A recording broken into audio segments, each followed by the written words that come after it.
여러분 안녕하십니까. 2월 20일 월요일의 MBN 뉴스와이드입니다. 오늘도 5분의 따끈따끈한 정치 이야기를 기대하면서 시작합니다. 어서 오십시오. 네, 안녕하세요. 안녕하세요. 제주 바람이 예사롭질 않네요. 제주도민들 그리고 관광객들 모두 힘드시죠? 잘 좀 지나갔으면 좋겠습니다. 탄핵 전국도 폭풍 전야의 한 주가 시작됐습니다. 그러나 헌재는 헌법재판소는 흔들림이 없어 보입니다. 박 대통령의 헌재 출석 여부를 22일까지, 그러니까 내일 모레입니다. 22일까지 밝히라고 못 박았습니다. 따라서 3월 13일 이전 심판이 기정사실로 굳어지는 양상입니다. 먼저 헌재부터 가보실까요?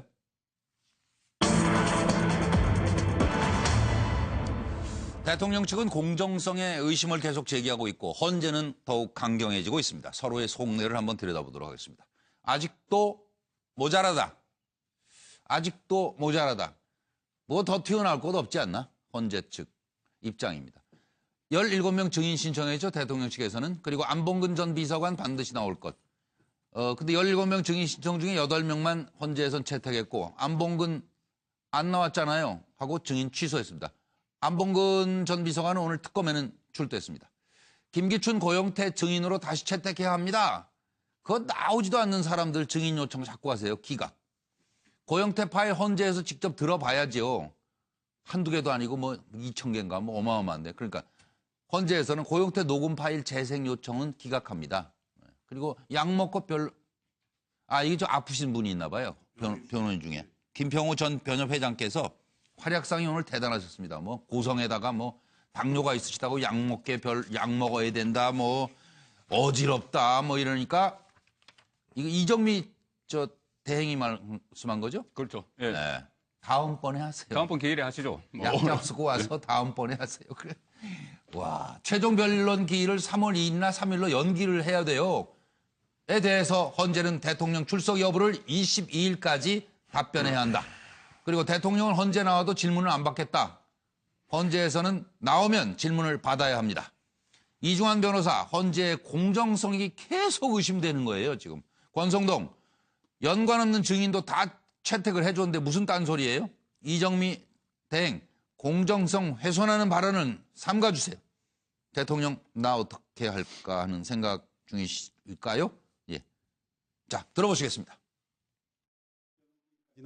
증거조사 마치고 최종 변론기일까지는 준비하려면 상당한 시간이 필요합니다. 이 사건 계속 말씀드렸지만은 소추 사유가 13개고 검찰 수사 기록이 5만 페이지에 달하는 사건입니다. 아주 방대한 사건인데 증거조사 종결 후 최종 변론까지 상당한 시간을 필요로 하는 사건입니다. 재판 진행은 재판부에서 판단을 하고 양측 당사자는 그 진행에 대해서 협조를 할 의무가 있습니다. 지금까지 지켜본 바와 같이 재판부는 공정성을 기하기 위해서 사실 이 사건 탄핵과 깊은 연관을 갖지 아니한 증인에 대해서도 대거 채택을 해주는 등 이 재판의 공정성을 해치려는 의도를 사전에 막기 위한 엄청난 노력을 하였습니다. 그러함에도 불구하고 방침에 따르지 아니하는 것은 적절하지 않다 이렇게 보고 있습니다. 네, 송국원 본부장님부터 양쪽 다 지금 뭐 머리가 뜨거워지는 거 아니에요? 그렇습니다. 그럴 수뿐이 없는 것이 이번 한 주가 박근혜 대통령에게는 운명의 한 주입니다. 예. 헌재가 이번 주까지 뭐 최종 그 변론까지 다 하죠. 네. 변론까지 다 하고 그 다음 주부터는 평의에 들어간다. 이것이 헌재의 입장이죠. 예. 그리고 또 특검에서도 특검 활동 기간도 이번 주까지이기 때문에 그렇습니다. 박근혜 대통령에게 운명의 한 주가 시작이 됐고 예. 그러다 보니까 양쪽이 팽팽한 지금 신경전을 벌이고 있는 것이죠. 팽팽해요. 네, 팽팽합니다. 그러니까는 대통령 대리인단 쪽에서는 이 촛불에 흔들려서 여론 재판하지 마라. 뭐 속도전 하는 게 결국 뭐 촛불에 흔들리는 거 아니냐. 이렇게 이야기를 하는데 사실은 그 대통령 대리인단 쪽에서 여론전을 했죠, 먼저. 했으니 지금 그런 말도 나옵니다. 차라리 이게 법조인들한테 물어보면 일부 법조인들은 이게 참 법리적으로 따지면 애매한 부분이 있다. 그런 말을 해요. 그러니까 만약에 탄핵을 하려면 명명백백해야 되는데 그 법리적으로. 근데 일단 그런 말도 하는 법조인이 있기 때문에 차라리 그 여론전을 펼치더라도 여론전보다는 법리전을 좀 펼쳤으면 하는 그런 말도 나옵니다. 대통령 대리인단을 향해서. 대통령 대리인단이 오히려 법리전. 법리전을 했으면 오히려 승산이 뭐 있을 수도 있지 않나. 그런 말도 나오는 상황이고. 그리고 지금 뭐 헌재는 강경하죠.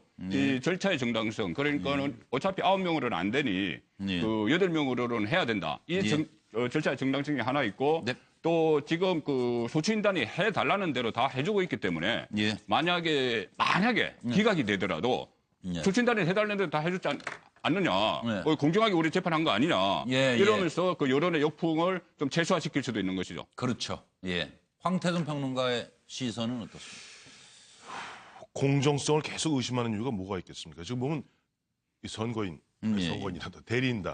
대리인단하고 또 보면 항상 그 태극기 집회하고 연동돼 있어요, 움직임이. 그렇다 보면은 결국 만약에 3월 10일 그 전후에서 탄핵이 인용되었을 때 봐라. 보면 박한철 전 소장 같은 경우는 뭐에 쫓기듯이 날짜를 3월 13일로 박았고 그다음에 보면 일주일에 2차례, 3차례씩 그야말로 겹치기 그야말로 변호인단들이 숨 쉴 틈도 없이 준비할 틈도 없이 이렇게 몰고 간 것이 바깥 정치적으로 눈치 본 것 아니냐. 즉 불복의 명분을 축적하고 있는 것이 아닌가 하는 생각이 들고요. 그러나 이정미 재판관 이런 생각을 할 거예요.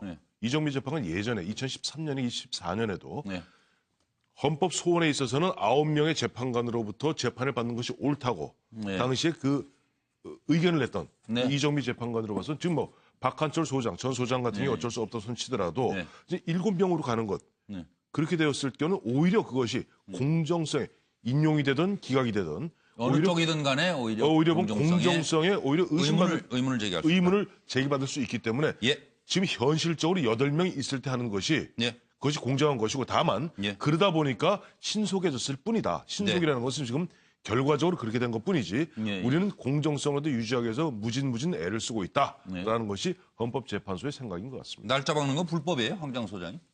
날짜 박는 거요? 박을 수 있죠. 그야 헌법재판관들의 판단이죠. 지금 이제 그 박 대통령 측 변호인들이나 박 대통령 측에서는 이게 홈게임인가 어웨이 원정 경기인가를 좀 봐야 될 것 같아요. 원래 이제 이게 한 골 먹고 지고 있을 때 이 추가 시간에 그래도 어째 한 골 넣지 않겠나 이런 기대들을 많이 하죠. 그런데 지금 이 부분은 결국은 침대 축구 누워서 이제 막 시간을 끄는 축구 아닙니까? 비기기만 해도 다행이라고 생각을 하고요. 그런데 이 사정 없이 심판들이 지금 파울을 부고 있고요. 그 박 대통령 측에서는 이런 자기 뜻대로 지금 안 되고 있는 거고 헌법재판관들은 일정대로 끊는다. 추가 시간 없다. 제가 몇 차례 이야기를 했습니다. 그 판사, 검사 출신의 헌법재판관들이 박 대통령이 마지막에 헌재에 출석하겠다라든지 마지막에 또 다른 자료를 낼 때를 대비해서 틀림없이 최종 어떤 라스트 기한을 갖다가 정해서 이야기를 할 거다. 가만히 있다가 당하지는 않을 거라는데 오늘 그걸 다 정했지 않습니까? 그렇습니다. 최종 변론 이전에 출석할 것인지 말 것인지 답해라.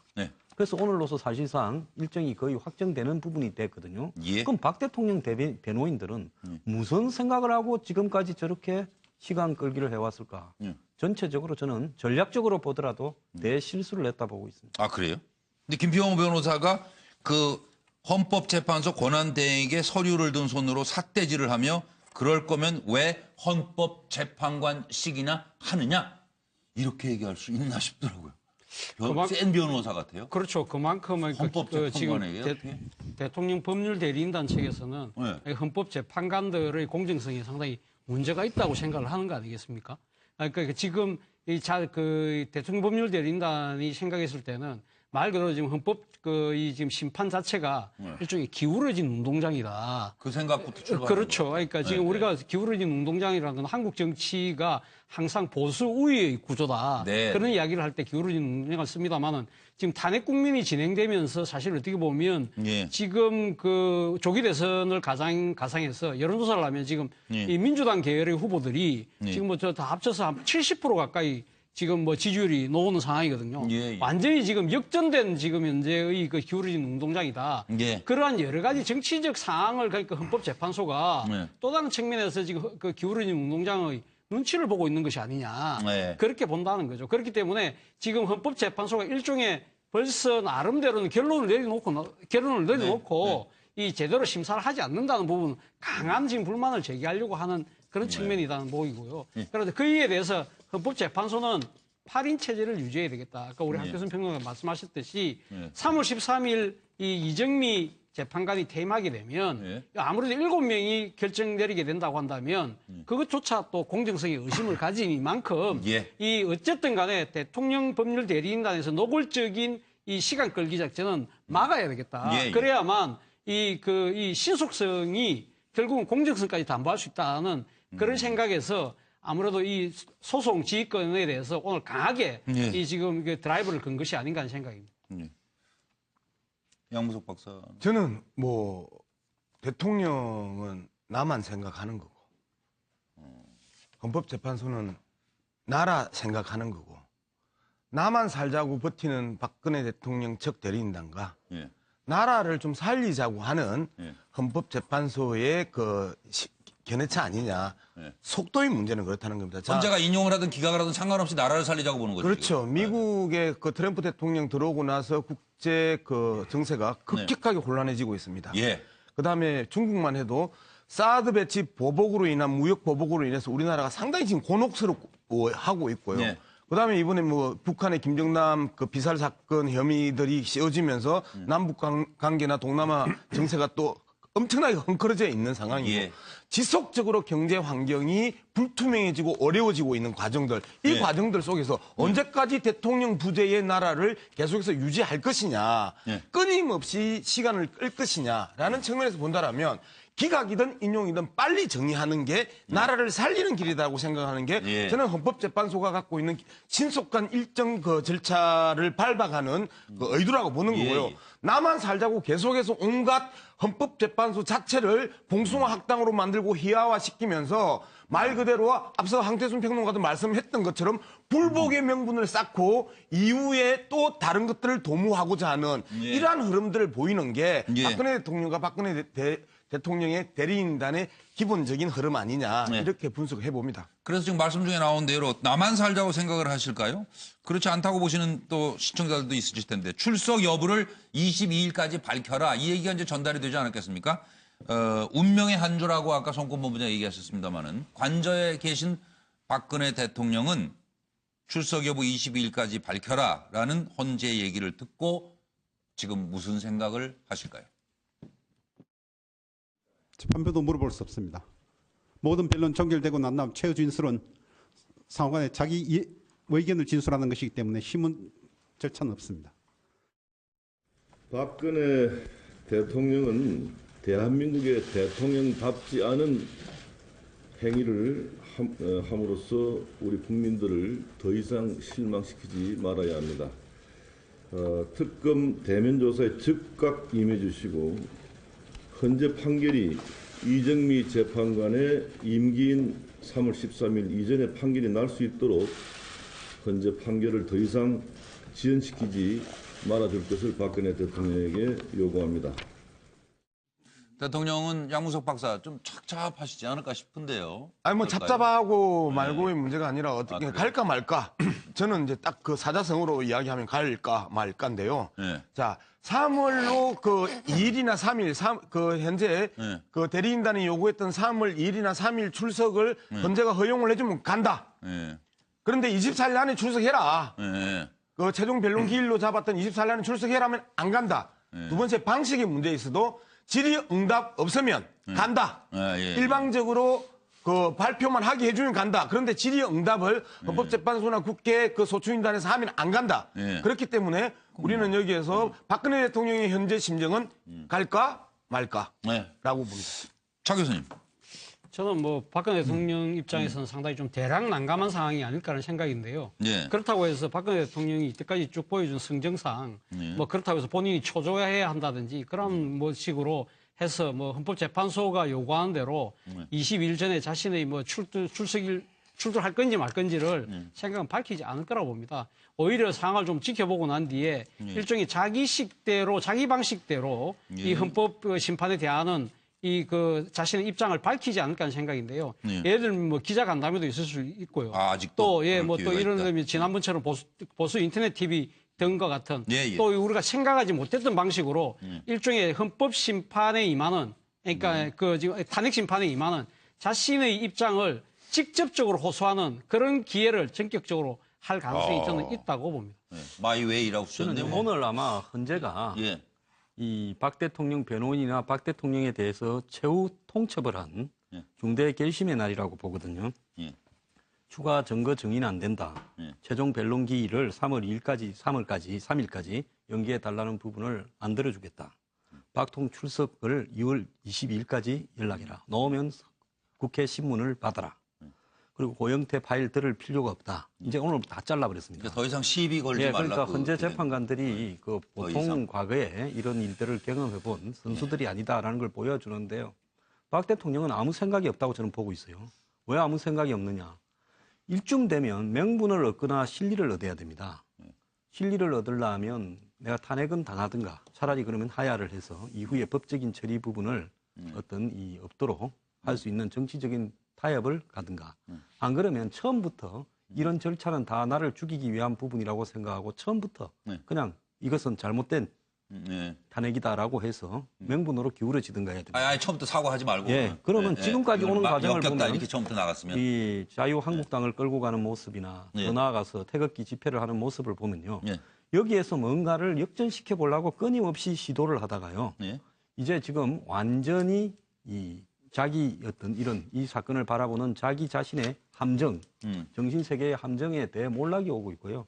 이것이 보수 진영을 지금 대선 과정에서 완전히 괴멸시키는 단계로 몰고 가고 있다고 보고 있습니다. 부정적으로 그래서 저는 매우 우려스럽다.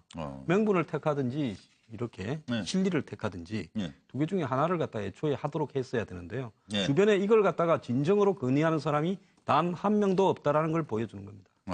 이정표가 없어졌다는 얘기네요. 차 교수는 마이웨이인데 황장 소장 얘기는 길이 없다는 말씀이시고 태순 평론가는 그러니까 아까 전에 제가 한참 웃음보가 터졌던 게 양문석 박사 사자성어하시면서 갈까 말까 해갖고 너무 고담 준론이었어요. 너무 고담 준론이었어요. 저도 그래서 한번 고담 준론 한번 써봤습니다. 웃는 거 조심하세요. 지금 웃을 상황이에요. 지금 나라가. 시불리의 추불사라고 아세요? 욕 같아. 아니에요. 그게 아니라 항우가 마지막 5강에서 패하고 갔을 때 그 유명한 그 시를 쓰게 되죠. 마지막 죽기 전에. 뭐랄까 역발산 기계세요. 시불리의 추불사라. 역발산 기계세 거기 나오는. 역발산 기계. 역발산의 기계세요. 시불리의 추불사라. 추불서에 간해하여 우에 내악하라. 이제 그 유명한 시 중국 사람들이 굉장히 좋아하는 시입니다만은. 시불리의 추불서. 그야말로 시가 시운이 기울어지니까 자기 같은 하루에 천일 달려도 5추마도 꼼짝하지 못하는구나. 그렇죠. 그러니까 아까 우리 세 분 말씀대로 진짜 갈까 말까. 진짜 대량 난감. 이러지도 저러지도 못하는 어려운 뭐 그런 입장인데 아마 박근혜 대통령 입장에서는 그야말로 이 상태에서 20일까지 나오라 그러면요. 아마 아까 말씀하셨던 무슨 뭐 정규제 TV라든가 뭐 기자간담회 안 할 겁니다. 아마 대통령이 마지막 보면 3월 10일 경우 전후에서 탄핵이 인용되든 탄핵이 기각되든 탄핵이 기각되면 복귀하면서 뭔가를 얘기할 것이고 인용되면 청와대를 떠나면서 마지막 육성은 남길 거고 지금은 진짜 아까 대량 난감에 그야말로 사실상 머리가 하얘지는 뭐 그런 분위기일 거예요. 운명의 한 주네요, 정말. 저는 결정되고 나서 그 메시지를 던지기보다 결정되기 전에 던질 가능성이 더 높다고 보죠. 헌재 결정하기 전에. 그러니까 아까 기자 간담회도 차 교수께서 말씀을 하셨지만은 현재는 지금 22일을 첫 번째 디데이를 잡고 있는 것 같아요. 22일까지 출석 여부 대통령이 정하라. 그리고 또 그 변론기일 연장 요청한 것도 22일 날 결정을 하겠다. 만약에 최종 변론기일이 결정이 되면은 그 이후에는 대통령이 나온다고 그래도 안 받아들이겠다. 이렇게 나왔거든요. 그런데 박근혜 대통령 입장에서는 2월 25일 이번 주 토요일이 취임 4주년입니다. 취임 4주년에 그 대규모 태극기 집회가 예정이 돼 있고 또 취임 4주년을 맞아서 어떤 뭐 중대한 메시지를 던질 가능성이 있어요. 그 기자회견을 하든지 어떤 다른 형태로 하든지 그 본인의 입장을 취임 4주년에 메시지를 던지고 그때 태극기 집회가 대대적으로 열리고 그 이후에 헌재에 나가더라도 나가는 것이 본인에게 그 유리하다. 그런 지금 생각을 하고 있기 때문에 2월 22일까지 뭐 그 출석 여부 정하라. 이 부분에 대해서 좀 고민이 많이 있을 것 같죠. 어쨌든 날짜는 못 박았다라는 쪽으로 가는 것 같아요, 헌재가. 그러니까 헌재는 지금 못 박았죠. 헌재 입장에서는 우리가 당초 보면 박근혜 대통령 대리인 측에서 3월 2일, 3월 3일 얘기했어요. 3월 1일 날 지금 보면은 보수 쪽에서 대대적인 촛불을 태극기 집회를 갖다가 지금 기획하고 있거든요. 그렇기 때문에 그거 갖고 안 된다. 우리 헌재에서 정한 날짜 그 기일에 나오시라는 거예요. 맞습니다. 대통령이 나오시는 것도 24일, 지금 22, 24 이렇게 돼 있잖아요. 20일까지 결정하고 즉 헌재의 오늘 얘기는 뭐냐니까 나오실 거면 22일까지 결정해서 24일 나오시든지 아니면 필요 없다는 거예요. 그런데 단지 하나 최종 변론 기일이 지금 24일로 돼 있는데 그 대통령 대리인단 쪽에서 연장 요청을 했기 때문에 그것을 받아들일 것인지를 모레 다시 결정을 하고 그 결정이 나고 나서는 그 대통령이 그 이후에 나온다고 해도 받아들이지 않는다. 그렇게 정리를 했죠. 그렇습니다. 그래서 헌재 분위기를 조금 더 들여다봐야 될 것 같아요. 대통령 측의 지연 작전이 계속 안 먹히고 있거든요. 그리고 국민과 나라 위에 좋은 일인데 왜 기밀로 해야 됐을까요? 라는 얘기들이 오갔습니다.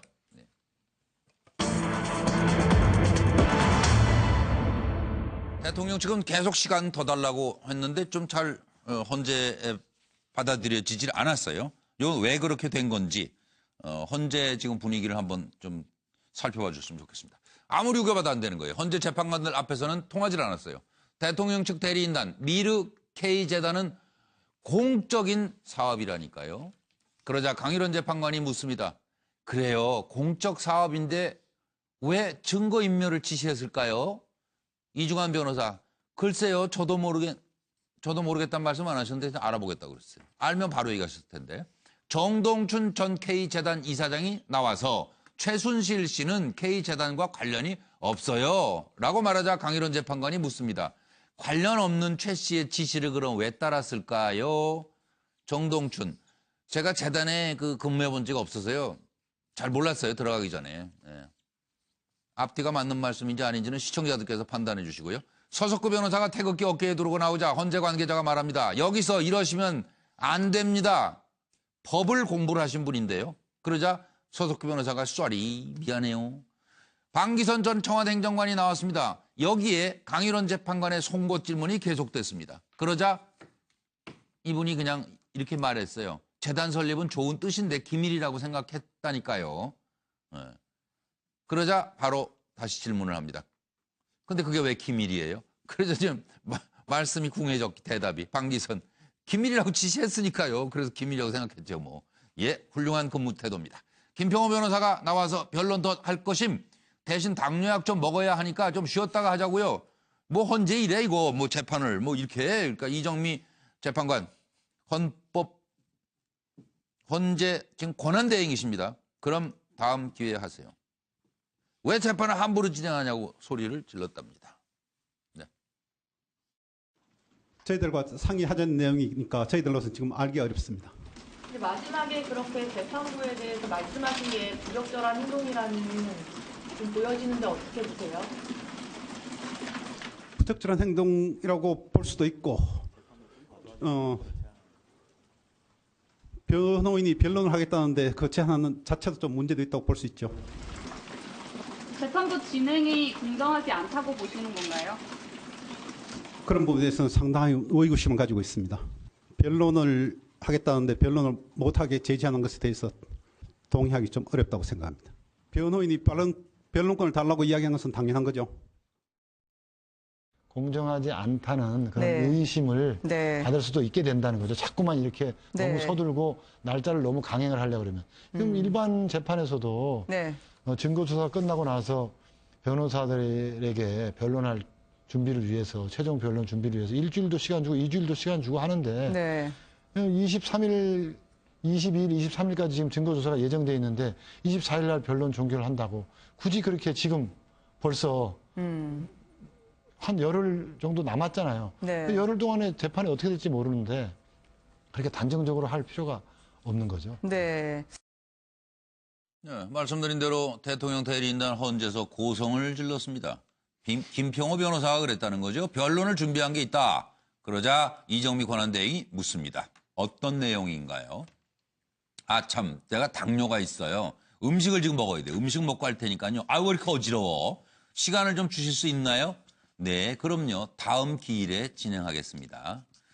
준비해 왔다니까요. 오늘 꼭 해야 된다니까 점심 못 먹더라도 하겠어요. 저기 재판 진행은 재판부에서 하는 것입니다. 다음 기일에 기회를 주겠습니다. 지금 하겠다는데 왜 막아요? 함부로 재판 진행하느냐고? 헌법, 글쎄요.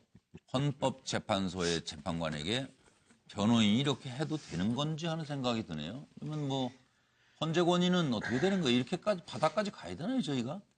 뭐 시선을 주시는 두 분인데 누가 먼저 하시겠어요? 제가 할게요. 저는 눈을 보면 눈을 보면 바로 답이 해야 나오는 황장수 소장께서. 괜히 시선 주시고 또 말하면 또 말하라고 하진 않았고 쳐다만 봤을 뿐이네 이렇게 말해서. 그래서 이 뭐가 변호사 불만인데 대통령 대리인단 기어들 때 기어드시라니까. 변호사인가 하는 부분에서요. 이번에 사용된 그 단어들을 한번 보십시오. 네. 불륜, 네. 태극기, 네. 종부, 네. 당뇨, 네. 예수. 네. 어떻게 변호사들께서 이 재판소 네. 이 재판장에서 했던 단어들입니다. 네. 저런 어떤 부분들이 이게 운동가인가? 안 그러면 시간을 끌기 위해서 정말 중동의 축구 네. 감독은요, 막 이 한 골 넣거나 안 그러면 홈그라운드에서 비기자고 예. 바로 그냥 들어눕지 않습니까? 예, 예. 그러니까 지연 작전 외에 무슨 작전이 있었는가? 그럼 작전을 써서 지금쯤 왔을 때 오늘 시점에서 성공했느냐? 예. 실패했어요. 예, 예. 박 대통령은 저분들 안타까워하셨죠. 내일 예. 아침에 다 해고해야 됩니다. 예, 예. 그럼 제가 받아서 할게요. 왜 그러면 저런 단어들이 나열이 되고 앞서 이야기했던 갑자기 뭐 그 대통령 대리인 측에서 태극기를 흔들고 당뇨 이야기를 하고 그리고 이야기하겠다고 하면서 그 음식 먹어야 되니까 시간을 달라 하고 5만 가지의 우기고 개기고 웃기는 변론을 할 수밖에 없느냐라는 부분들을 봐야 됩니다. 자, 최순실 박근혜 게이트의 그 수많은 증거들이 너무너무 확증적이고 명확하단 말이에요. 아, 이것들을 그 얘기를 안 하는 거죠. 뒤덮어서 변론을 할 수 있는 그 어떠한 근거들이 스스로 봐도 없어. 그러니까 법리 논쟁하기가 어려웠다. 법리 논쟁을 계속 하라라고 수많은 언론들이 지적을 했음에도 불구하고 법리 논쟁을 할 만큼의 상대방을 공격하고 상대방의 의견을 극복할 수 있는 근거가 있냐, 증거가 있냐.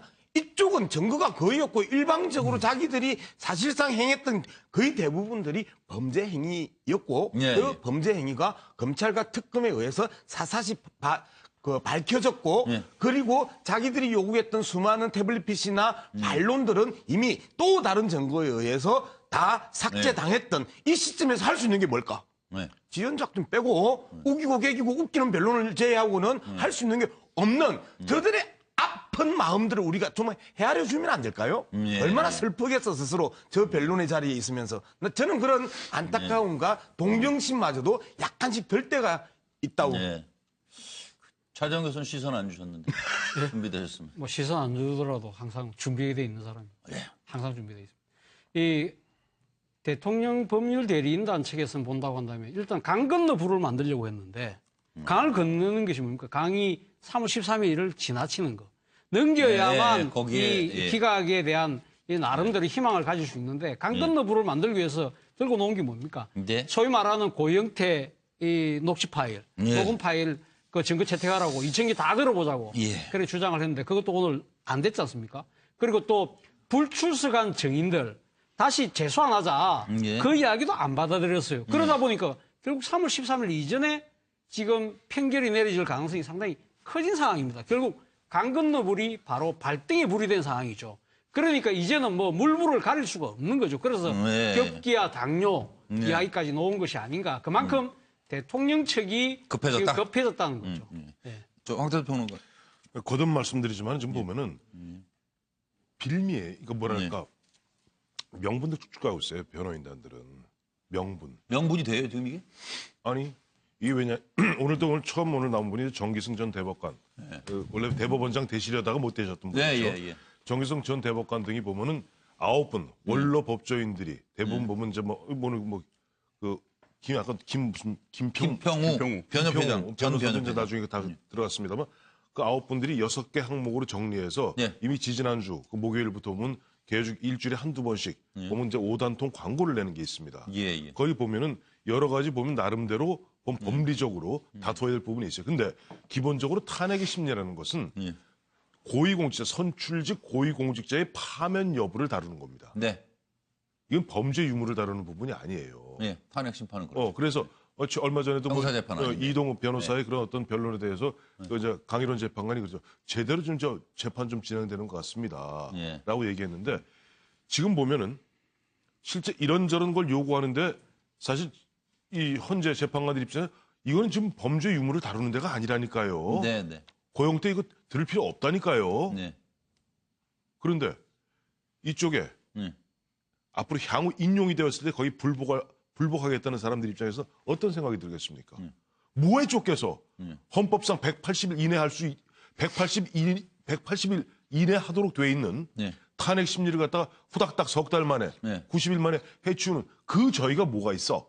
얼마 전에 보면은 그 정규제 TV에 박근혜 대통령 나와서 일문일답 한 1시간 하지 않습니까? 거기 보면 물론 정규제 주필이 슬쩍 얘기를 갖다가 건드립니다만은 한마디로 이것은 뭐냐?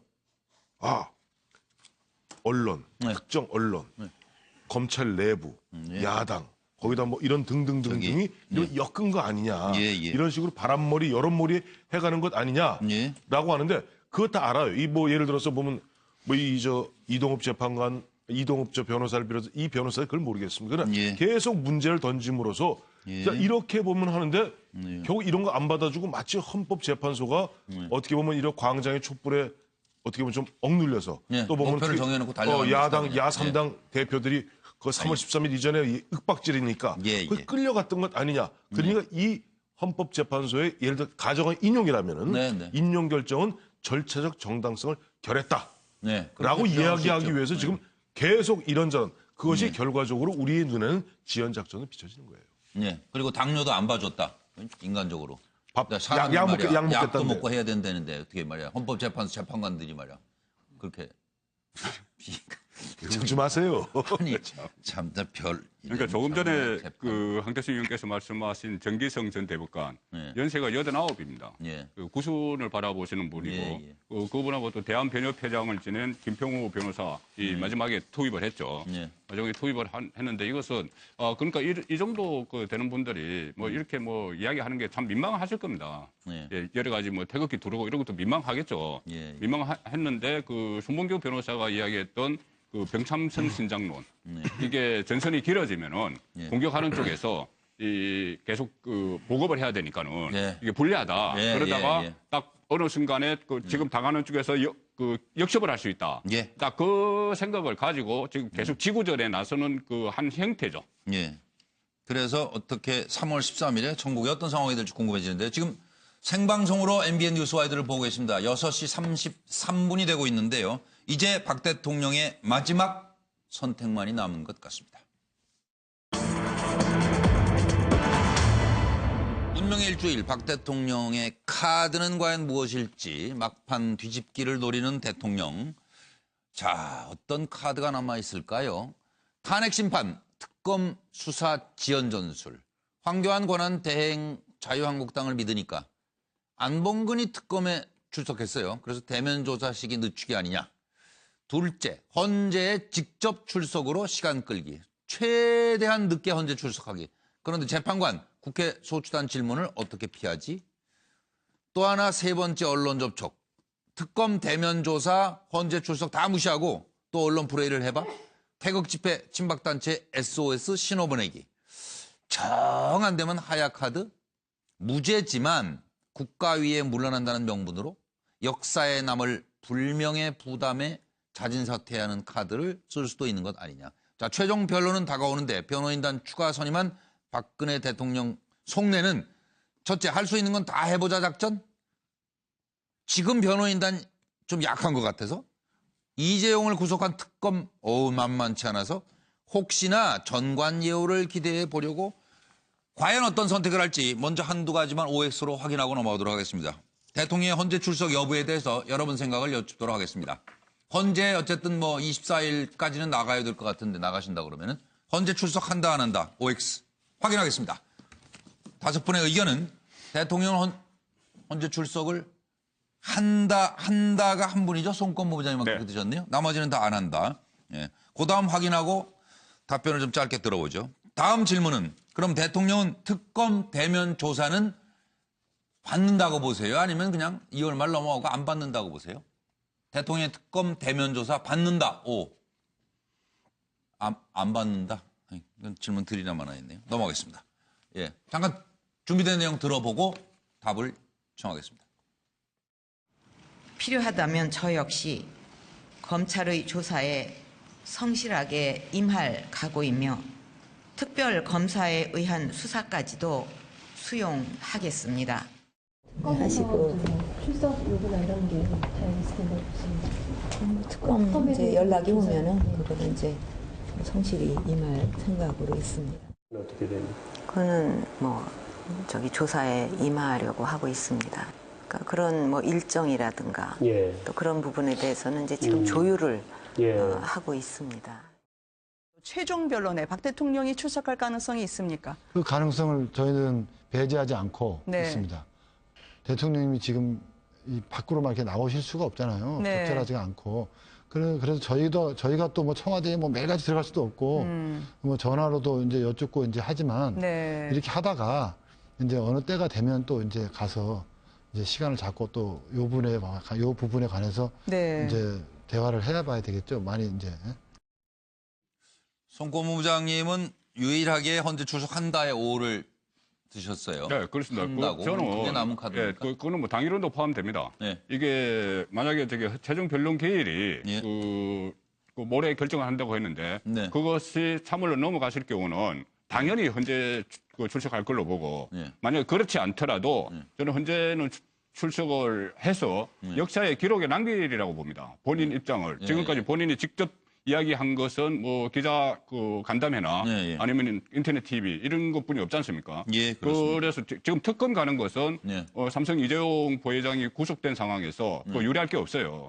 그 돈을 준 자와 뇌물을 준 자와 받은 자 이렇게 된 검찰 앞에서는 유리할 게 없어요. 그런데 헌재에 가서는 본인이 어떤 그 역사의 기록을 남기기 위해서라도 최후 진술을 할 것 같고 지금 뭐 신문을 받아야 된다고 이야기를 했지만은 최후 진술만 하고 또 신문 안 받겠다고 하고 나오면은 방법이 없다고 또 헌재 쪽에서 이야기를 했어요. 헌재 쪽 관계자가. 그 방법 없죠. 어떻게 붙잡아 놓고 계속 있으라고 붙잡아 놓을 방법이 없어요.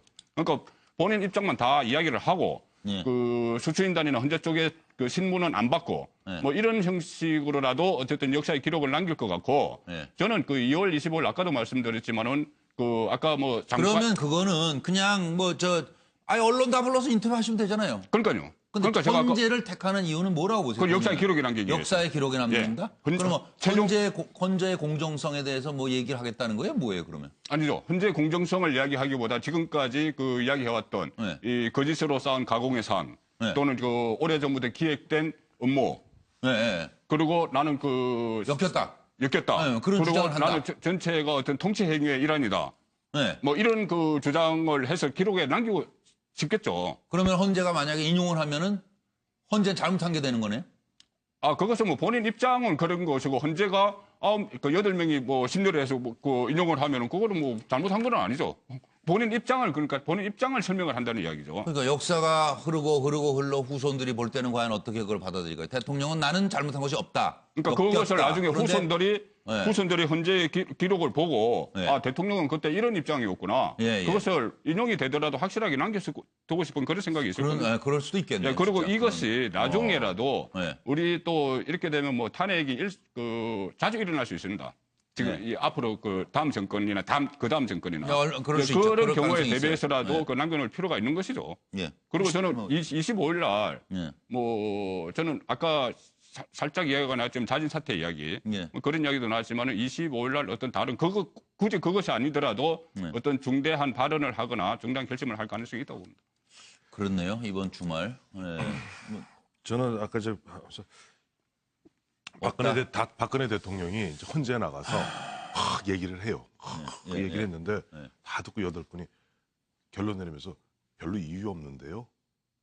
그러면 기록에 남는 것은 박근혜 대통령 헌재에 나와서 자기 변명을 했으나 그러나 탄핵이 인용되었다. 이것만 남게 돼요. 차라리 보면은 박근혜 대통령 입장에서 지금 별 쓸 수 있는 카드가 없다고 저는 봐요. 그래서 만약 탄핵이 앞서도 잠깐 말씀드렸습니다만은 탄핵이 인용되든 기각되든 뭐 기각이 되면 기각이 되는 대로 복귀하면서 그건 어떤 국민들에게 뭔가 비전을 이제는 어떻게 하겠다는 부분을 갖다 얘기를 해야 될 거예요.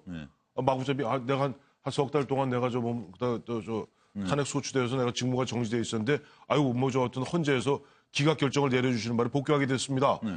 그러고 나올 수 있겠어요? 그야말로 탄핵이라는 것은요, 이것은 범죄 유무를 다투는 것이 아니라 선출직 고위 공직자 제대로 국가 운영을 할 수 있는가? 이건 2004년 판단이. 당시 노무현 대통령 당시에 헌법재판소에 그 당시 판례가 있습니다.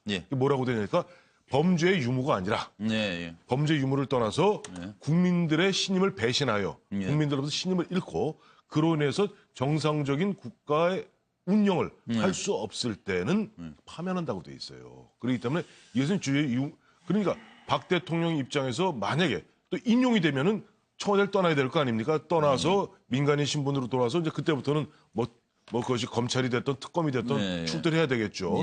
근데 그때 마지막 한 번 그야말로 기록 역사에 본인이 그 결정된 다음에 인용이 되든 기각이 되든 그야말로 나올 거고 그 이야기는 아마 두고두고 우리가 방송, 신문 등의 기록에 영원히 남을 겁니다.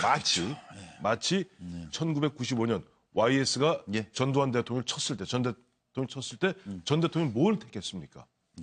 기억하실 겁니다.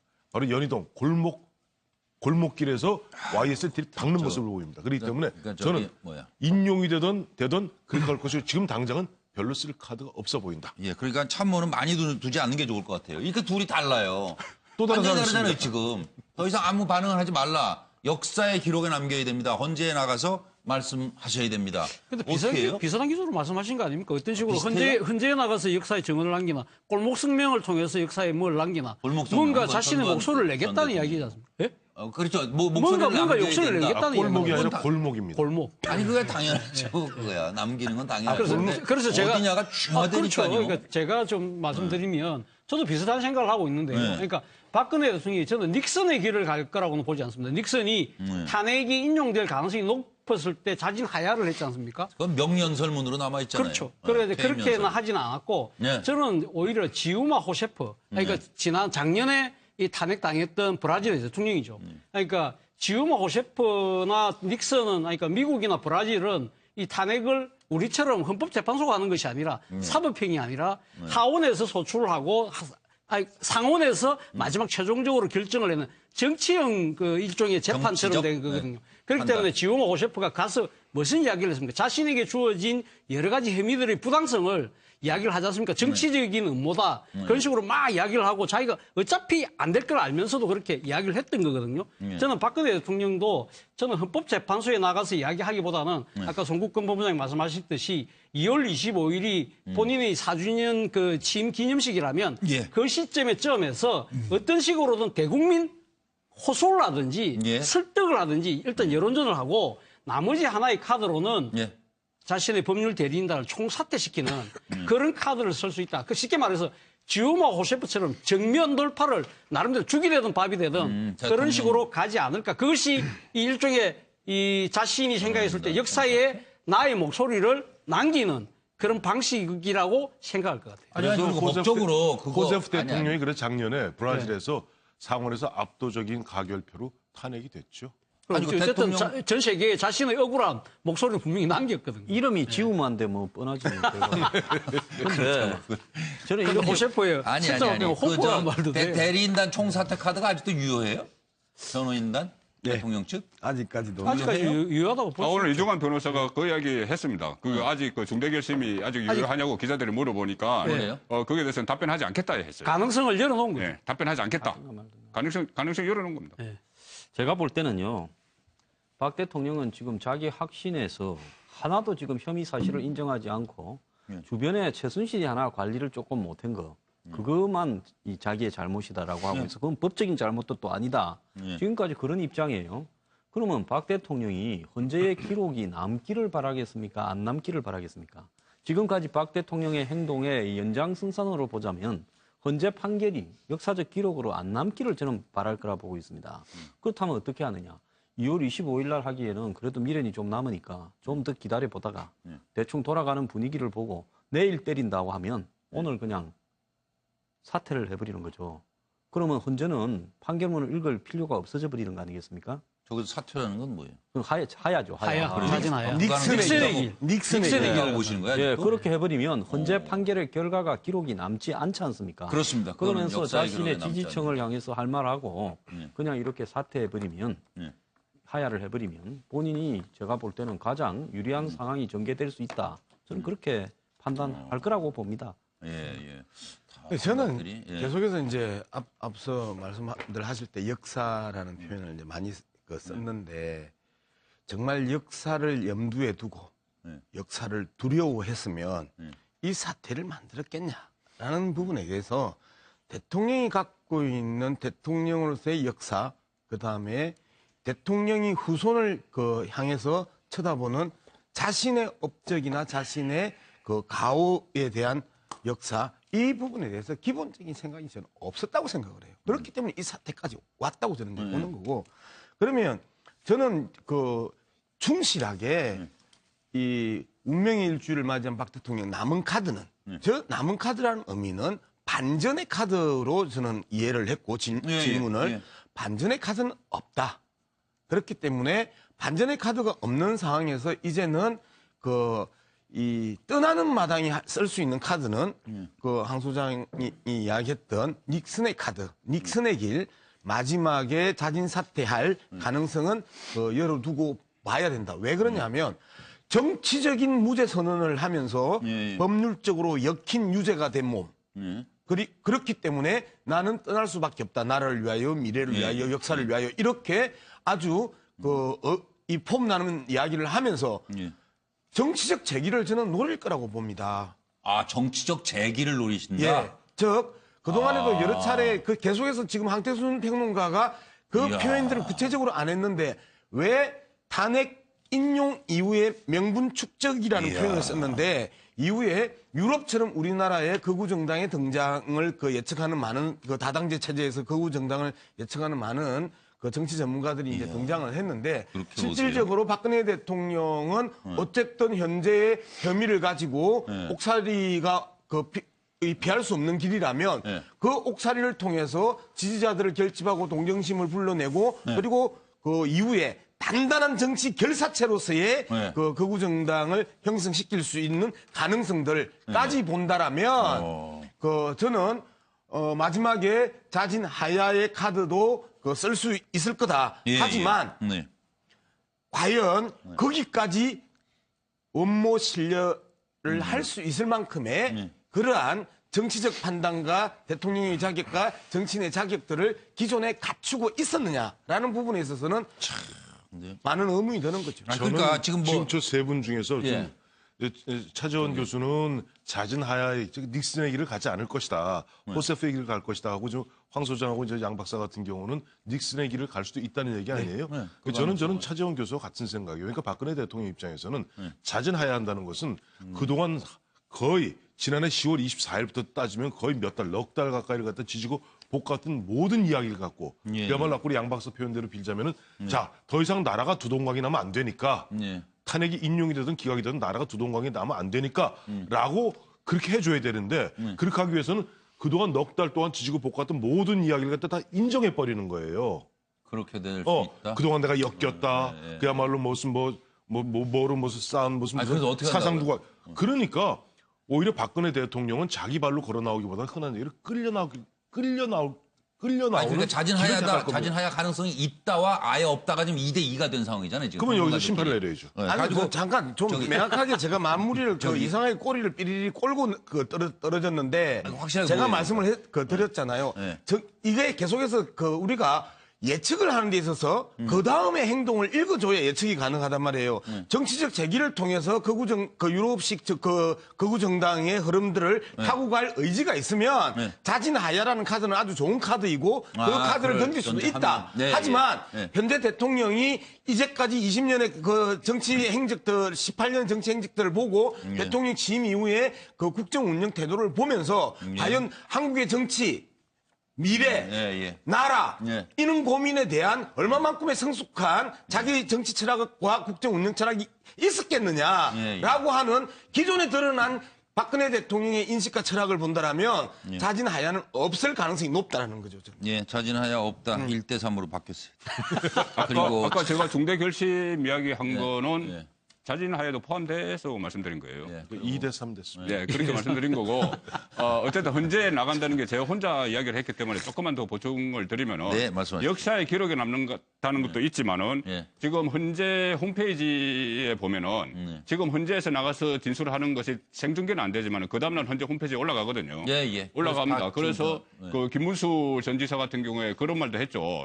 그 헌재의 그 홈페이지 들어가서 쭉 진행된 걸 보면은 그다지 탄핵 사유가 아니라는 걸 금방 알 수 있다. 이게 물론 김문수 전 지사의 생각입니다만 뭐 그런 식으로 그러니까는 지금 헌재에서 진행되는 걸 가서 기자들이 취재를 해서 밖으로 내보내는 것 이것과 헌재에서 그 풀타임으로 이렇게 그 올려놓은 것 이것이 이제 다를 수도 있다는 이야기죠. 그 보는 입장에서는 보는 입장에 따라서 그렇기 때문에 박근혜 대통령이 헌재에 나와서 이 진술을 하면은 그 이후에 2주 동안 평의가 진행되는 과정 이 과정에 또 지지자들이 그것을 다 볼 수가 있습니다.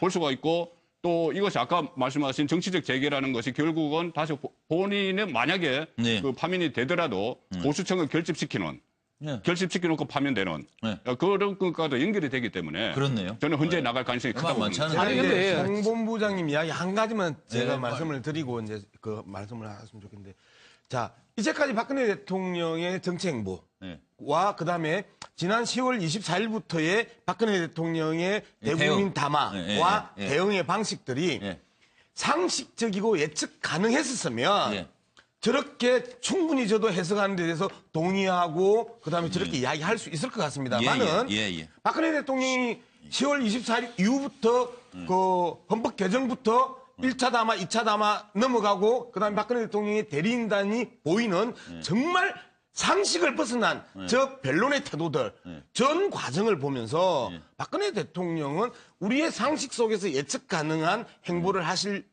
만한 능력도 자질도 안 되는 사람이라고 저는 판단하기 때문에 이야기하는 겁니다. 생각이시고 그러니까 어쨌든 뭐 예측을 못한다는 거 아니에요? 근데 지지층들에게 직접적인 그러니까 뭔가 이거 메시지를 전달한다고 한다면 헌법재판소에서 이야기하는 건 실시간 중계가 되지 않지 않습니까? 어차피 하루 정도 지나야 되는 거고 또 하나는 또 이 그 재판정에 간 기자들에 의해서 전달돼야 되는 입장이 있다고 한다면 자신이 그래 억울한 점이 있고 남겨야 될 이야기가 있다고 하면 지금 박근혜 대통령이 만약에 뭔가 자신 입장을 밝힌다면 아마 모든 매체들이 라이브로 중계하지 않겠습니까? 오히려 그것이 더 설득력 있고 호소력 있게 갈 수 있는 거죠. 그리고 또 헌법재판소에서 이야기한다고 해서 역사에 남는 게 아니지 않습니까? 대통령으로서의 자격으로서 어떤 식으로 대국민 호소문을 한다고 한다면 그것은 어차피 다 후세에서 평가할 때는 그 똑같은 기록으로 삼을 수밖에 없기 때문에 현실적으로 봤을 때는 효과를 생각한다고 한다면 대국민 호소를 직접적으로 하는 것이 오히려 낫지 않을까 하는 두 가지 다 하면 되죠. 근데 아니 헌재 나가면 뭐 무슨 문제가 있냐니까. 그렇죠. 또 헌재 나가면은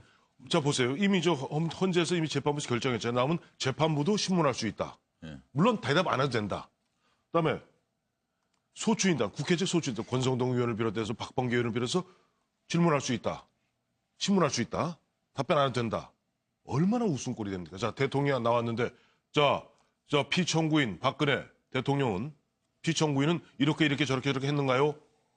수고하세요. 그러고 나가오시면 어때요? 기자들 다무고 있습니까? 질문 있습니다. 아니 최후 변론은 제일 나중에 하게 돼 있거든요. 이렇게 물어봤을 때 그야말로 흔한 얘기로 대통령은 거의 꿀먹은 버거에 앉아 있어도 우스워지는 거고. 대답하면 더 우스워지죠. 기록 안 남긴다니까 한번 봅시다. 그러니까 한번 보자고요. 그리고 솔직히 말씀드려서 패널들 얘기 들어도 알쏭달쏭해요. 잘 모르시잖아요. 어떻게 될지는. 저희가 탄핵을 받아봤나요? 아니 박근혜 대통령 마음속으로 알 수 있는 사람 누가 있습니까? 대통령의 결정이라는 거예요. 앞으로 남은 거는. 그리고 참 안봉근 나온 얘기 요거 잠깐 준비된 내용 듣고 이 사람 왜 나타난 거예요? 그거 잠깐 여쭤보겠습니다.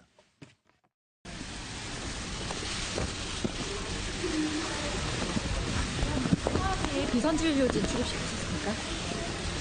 담당 업무셨잖아요. 예. 최순실 씨에 대해서 알고 계세요? 경찰 인사 개입했다는 의혹에 대해서 어떻게 생각하십니까? 헌재 출석은 왜 안 하셨나요? 별로 얘기하시고 싶은 분위기도 아닌 것 같아서 짧게 그냥 왜 갑자기 그러니까 나타난 거예요? 왜 헌재는 안 나가고 그 특검에 나갔나? 여기 저희들 주목을 해보면은 헌재 같은 경우는 대통령 탄핵이 걸려 있는 문제이기 때문에 본인이 모시는 대통령 탄핵이 걸려 있기 때문에 본인이 가서 어떤 말을 해도 굉장히 부담스러웠을 것이고 특검에 출석한 거는 본인의 범죄 행위와 관련돼 있기 때문에 자기 신상과 관련돼 있기 때문에 나갈 거다. 그렇게 봐야죠. 예. 피의자로 부르기 전에 참고인으로 빨리 참고인. 후딱 갔다 오자. 특검 끝날 때 다 돼가니까. 끝날 때 다 돼가니까. 찍히지 말자. 근데 특검이 피의자로 전환을 할 수도 있다고 이야기를 했어요. 바로 그 때문에 나간 거죠. 그러니까 지금 그 안봉근 전 비서관 입장에서 본다고 한다면 특검이 어떻게 보면 저승사자거든요. 지금 김기춘, 조윤선, 이제 우병우 민정수석이 지금 영장 청구하지 않습니까?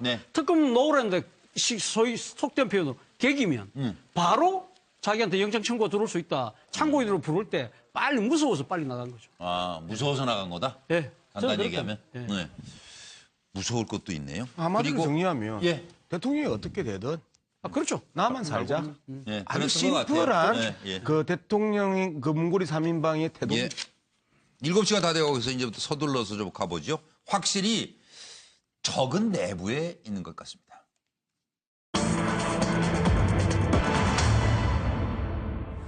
장시호는 왜 그 시크릿 백이 궁금했을까 이 얘기로 넘어갔을까요? 왜 전화번호는 기억을 하고요.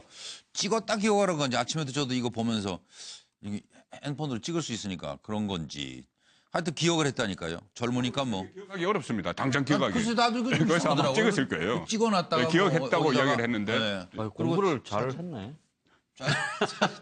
장시호 공부 잘했나 안 했나 궁금하지도 않아요. 그리고 아니 뭐 지난 작년에 그, 그렇게 얘기하셔놓고서 국회 청문회에서 262명 중에서 260대 냈다고. 국회 청문회에서 누군가 노골적으로 그 순위를 물어봤지 않습니까? 262명 중에 260대 냈다고. 그러니까 그거 학교에 감심이 없어서 그렇지 머리가 좋은 사람이에요. 네, 머리는 좋은 사람이다. 장시호 개봉박두 최장 시크릿 백에는 뭐가 들어있을까?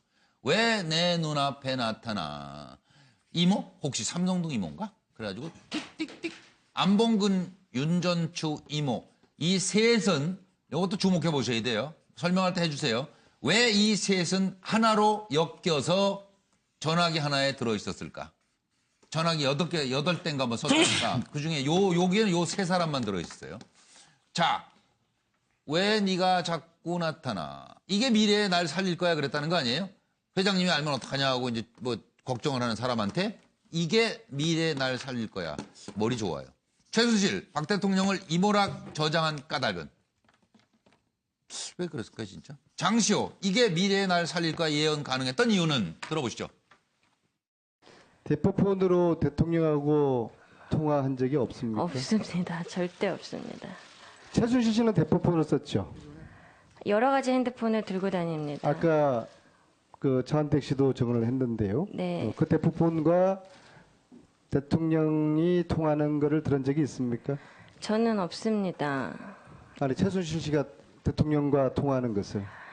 최순실 이모는 저랑 차를 타고 갈 때도 누구랑 통화를 할 때 라디오를 크게 틀어놓거나 항상 차를 세워서 내려서 통화하기 때문에 제가 누구랑 통화하는지는 알 수 없습니다. 동계 스포츠센터. 네. 이건 누구 아이디어였습니까? 최순실 아이디어, 네? 최순실 이모 아이디어였습니다. 네. 최순실 이모님께서 이거를 만들라고 얘기를 해서 네. 지원서를 만들어서 드렸고. 자, 그 센터의 직위는 뭐였습니까? 없었습니다. 직위도 없이 그 동계 스포츠센터 설립을 주도했다. 이게 가능한 일입니까? 어떤 최순실 씨 힘으로 이렇게 됐습니까? 아니면 본인이 그런 능력이 있어서 그래 됐습니까? 저는 최순실 씨가 지시를 하면 또 따라야 되는 입장이고 네. 또 이모인데다가 뭐 거슬릴 수는 이 관련 업무에 대한 이전의 경험이 없죠? 네. 그 해보지 않은 일을 어떻게 이렇게 시작을 하게 됐습니까? 이모가 시켜서 했습니까? 네, 제주도에서 살 때 네. 제주도에서 아기 키우지 말고 뭐 이래버려. 최순실 씨는 지금 이 조카 옆에 둔 게 지금 화가 되는 거 아닌가 싶은데요. 누가 송 본부장 먼저 하시겠어요? 얼마 전에 그 장시호 씨가 뭐 최순실 씨가 무섭다, 이모가 무섭다 그런 말을 한 적이 있죠. 그래서 변호인 접견도 구치소에서 마주칠까봐 최순실 씨 마주칠까봐 변호인 접견도 제대로 못했다 그런 말을 한 적이 있어요. 그런데 그 무서운 거하고 별개로 또 이모가 무서웠던 거죠. 왜냐하면 옆에서 보니까 이 벌리는 일이 너무 많은 거예요. 본인이 동계 영재 스포츠센터 한다니까는 뭐 당장 그 자금 지원이 되고 또 여러 가지 뭐 태블릿 PC 두 번째 것도 뭐 본인이 뭐 확보를 했고 뭐 어쨌든 이모가 하는 일이 조금 전에 했던 게 이게 미래의 나를 살릴 거야. 이 말이 정상적이지 않은 일에 엮였다. 네, 정상적인 일을 거죠. 하고 있고 이모가 너무 무서운 일을 하고 있는 거예요. 네, 언제 터진다. 네, 무서운 일을 하고 있기 때문에 이런 것을 좀 증거를 삼기 위해서 남겨놓은 것 같고 그 사명폰에 저장된 3개 연락처 안봉근, 윤전추, 이모 이 3개만 딱 있다는 것이죠. 이모가 그 박근혜 대통령을 임의하겠죠. 이것은 뭐냐 하면은 이 세 사람의 그러니까 윤전추 안봉근의 공통점은 제2부속 비서관실 한 명은 비서관, 한 명은 행정관 그리고 대통령이 여성이기 때문에 미혼이기 때문에 이부속 비서관실이 필요가 없는데 살려놓은 것은 뭐 국민의 민원 해결이라고 했지만 결국은 최순실의 민원 해결 통로였죠. 그렇기 때문에 이부속 비서관실로 뭐 공통점이 모아진다고 볼 수가 있겠죠. 예. 왜 전화번호를 기억하고 사진을 찍어놨을까? 그 시점이 중요하죠. 그게 지난해 7월 되는 거 아니에요? 7월이죠. 7월이고 왜? 그동안 보면은 이 이모가 올라오라 그래서 사실 재미도 보고 그다음에 동계 스포츠 영재 센터도 만들고 뭐 16억도 땡기고 그다음에 이규혁, 김동선 신났죠. 근데 어머머. 뭐 TV조선에서 좋아했다면서요? 또 남녀 관계로. 그건 잘 모르겠고 TV조선에서 어쨌든 최순실 우리 생생한 거 있지 않습니까? 머리 이렇게 안경 머리에다 꼽고 지하 주차장에서 찍지 말라고. 그때부터 최순실 뜨거라 해서 뭔가 피한 거예요. 독일로 가죠 이제. 아니 독일 간 건 9월 3일이고. 그럼 그 사이에 보면 장시호 집 등등 갖다 전전하면서 뭔가 위기 의식을 느끼니까 이미 장시호가 눈치가 굉장히 빠른 친구입니다. 눈치는 뭐 눈치가 구단입니다. 그러니까 이게 뭔가 흔한 얘기로 뭔가 좀 동티가 났다.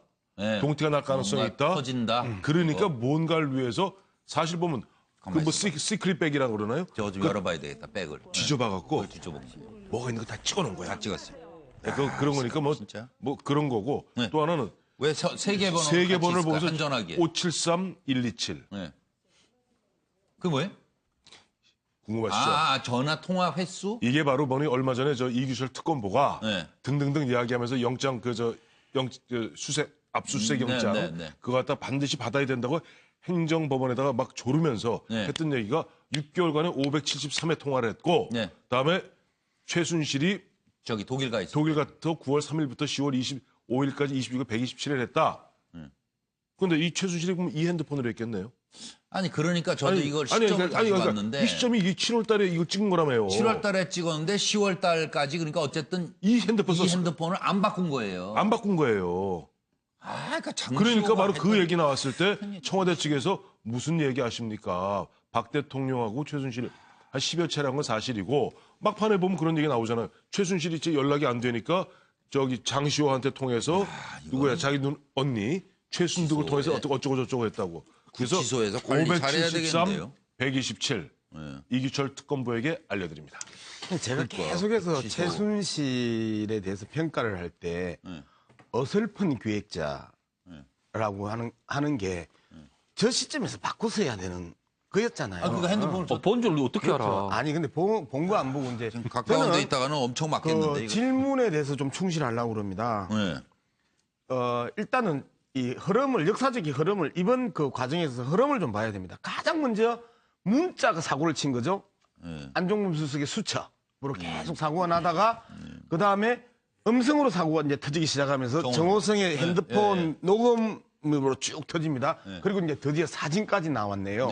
이런 흐름이 있고요.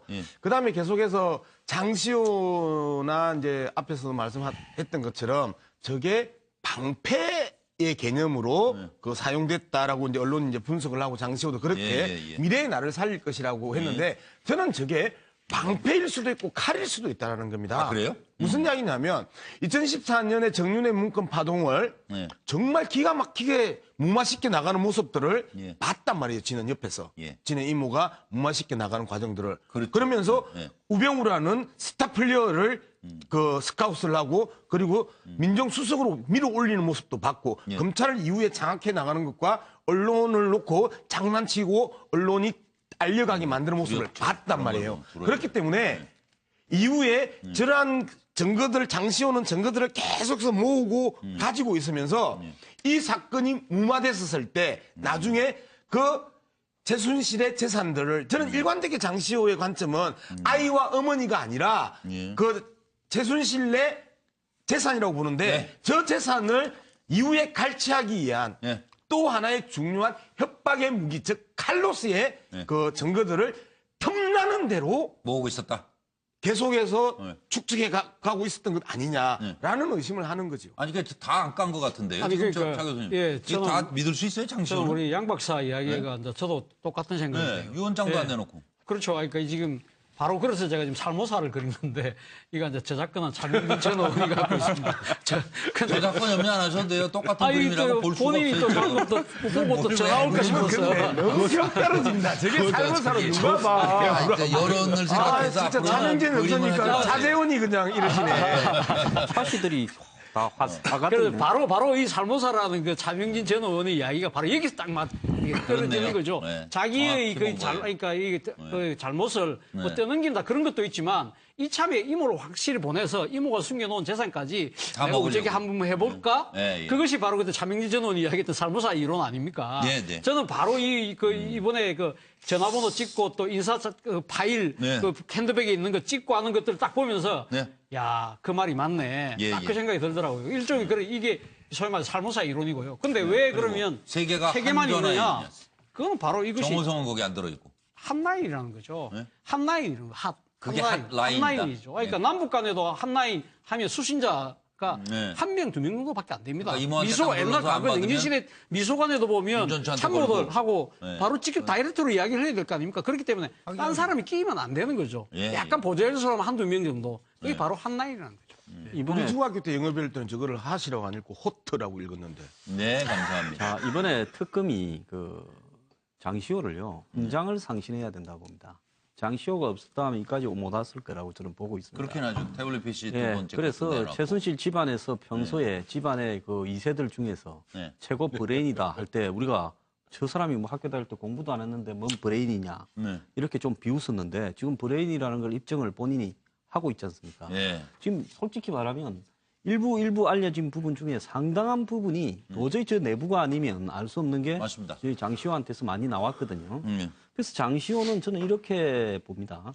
제가 그 3인방 찌라시 사건 때 오토바이 타고 와서 3인방을 만나던 사람들 그때 그분이 이 오토바이를 맡길 때 발레하던 친구들이 유진이 이모부라고 썼대요. 그래서 제가 그때 들었을 때만 해도 뭔 웃기는 소리를 하냐 했는데 나중에 보니까 장시호가 유진이에요. 그럼 집안의 사람들이 왜 장시호를 놓고 누구 아버지가 아니고 누구 이모부 이렇게 했을까? 뭐 이렇게 아버지 이렇게 안 하고 그거는 그만큼 집안에 촉망받는 그 한마디로 재원이었다. 그 재원이 지금 이렇게 칼을 거꾸로 돌리니까 온갖 게 지금 다 나오지 않습니까? 최순실 입장에서야 전화기만 바다에 던져버리면 영원히 안 나올 거라고 봤는데 그 번호를 외웠다가 그 번호를 보고 추적을 역으로 이쪽 저쪽을 한 거 아닙니까? 그래서 이 나타난 부분에 있어서 거의 결정적인 치명타를 했고요. 그다음에 왜 그러면 3명의 이름이 있었냐? 그거는 대통령한테 연락해서 안 되면 그 대통령 옆에 있는 그 윤전추한테 연락해서 또 전화가 안 될 때는 안봉건, 그 순서였다. 그 셋만 찾으면 된다. 이모 보내고 여럿 보내고 있습니다. 저는 장시호의 시나리오가 참 의심됩니다. 장시호도 시크릿 백이 있지 않겠어요? 그리고 모든 범죄 현장에는 반드시 흔적이 남습니다.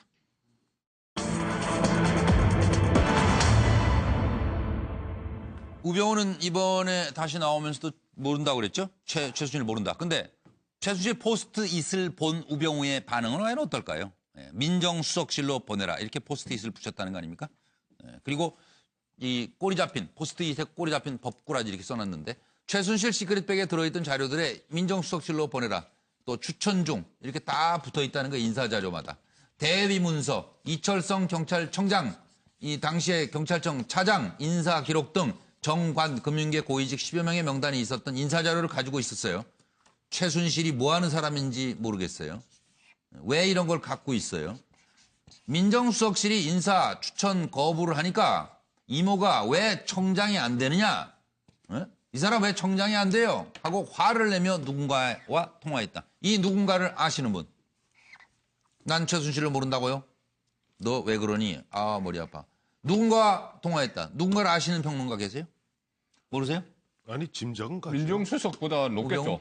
우병우보다 높아요? 아니, 저는 화를 냈다 그랬잖아요. 그 네, 화를 내며.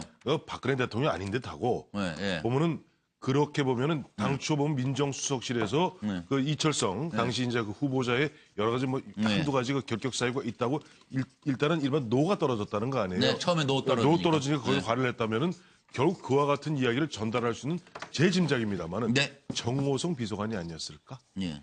누군가와 통화했다.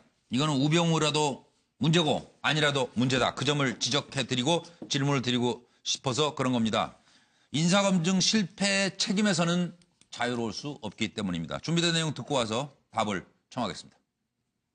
최순실 씨 국정농단 방관했다는 의혹에 대해서 어떻게 생각하십니까?